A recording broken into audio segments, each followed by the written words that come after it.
we're going to try out the 900E. This is a Cobra flagship dash cam, and it's HD, goes up to 1296 in resolution. Stick around if you want to find out more.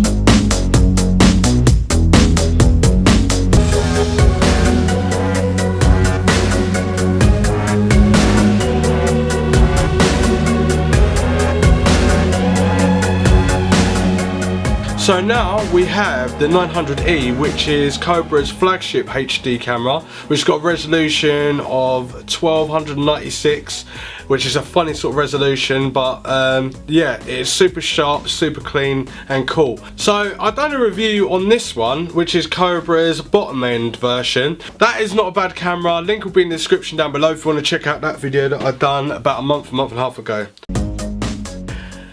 So the whole look of it, as I'm saying, looks really nice. Got sort of a shiny sort of plate. It's a bit of a finger magnet, but it's okay. Lenses looks quite protected and stuff, and it just looks nice and just out of the way. Included in the box, you get a tripod mount, which is 1/4 inch thread, which you can just thread to any tripod and use it as an action cam. Have fun with it. Or you got a sucker mount, which is all in one, and you screw it onto the 1/4 thread. And basically, yeah, you stick this to your window like so, and it can record. It can also record upside down or the other way around. It's up to you how you want to do it.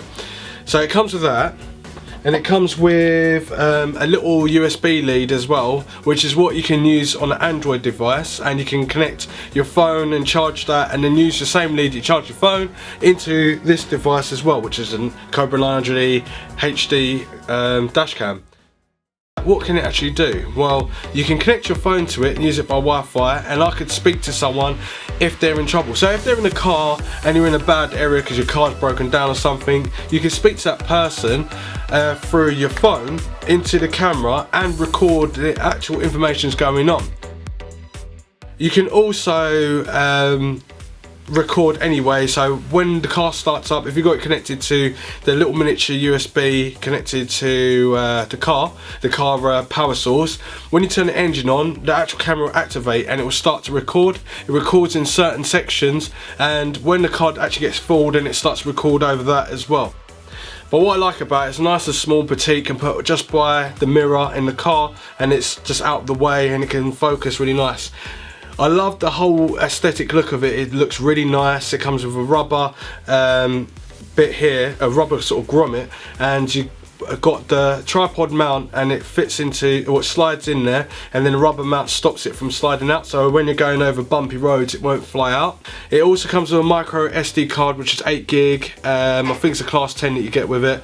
It's got a GPS 2.5mm jack, so you can connect to GPS connected to it and have it come up on the display on here.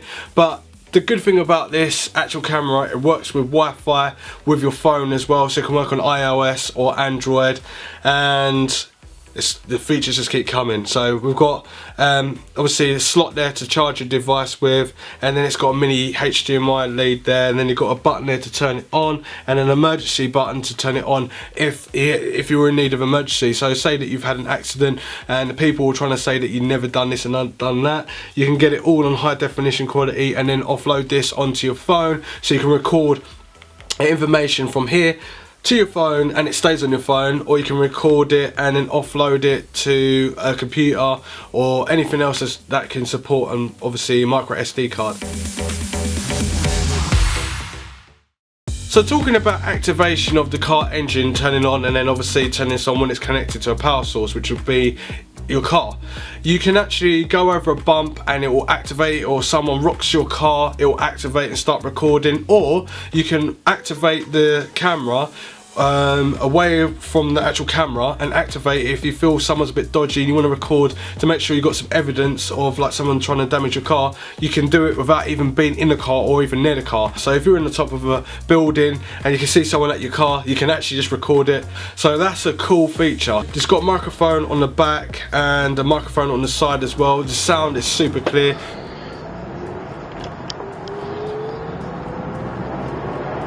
So you've got G-Shock, that is a feature on this device. So that means if someone crashes into you, it will start to record straight away, and then you've got the evidence already to be activated. But that's only via your phone or tablet or on the dash cam itself that you've actually programmed it to do that, because you can switch off certain features on that actual device.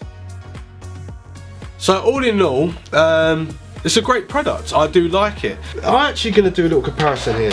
So you get this massive like charger that goes in a cigarette lighter to charge this device, and it's got a total different end. It doesn't last as long to charge, and it's just really too many cables and really just annoying.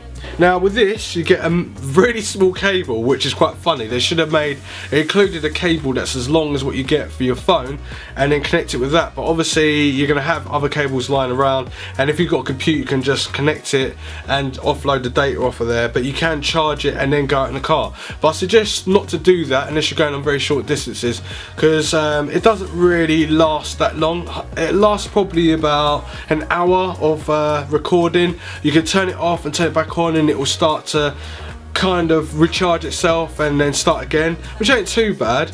But I was recording at 1080p, so if I was recording at 1080p or 12 resolution at 1296, which is high resolution 1080p, then obviously it's going to die a little bit quicker. But that's anything I can say bad about it. I've been playing around with it.